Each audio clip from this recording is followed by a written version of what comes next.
Bog'chadagi tarbiyachi rasmchi emas.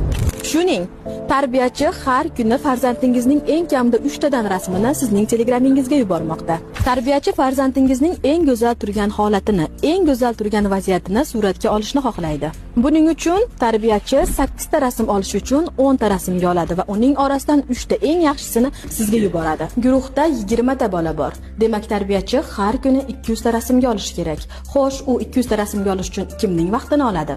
Albatta, farzandingizning vaqtini oladi. Shuning uchun sizlardan iltimos, tarbiyachilardan rasm kutmang. Tarbiyachi bolangizga tarbiya bersin. Bolalaringiz bog'chaga suratga tushgani emas, rivojlangani borsin. Hurmatli ota-onalar, farzandingiz ilmga ketadigan vaqtini o'g'irlashga harakat qilmang. Bog'chadagi tarbiyachi rasmchi emas. Shuning, tarbiyachi har kuni farzandingizning eng kamida 3 tadan rasmini sizning telegramingizga yubormoqda.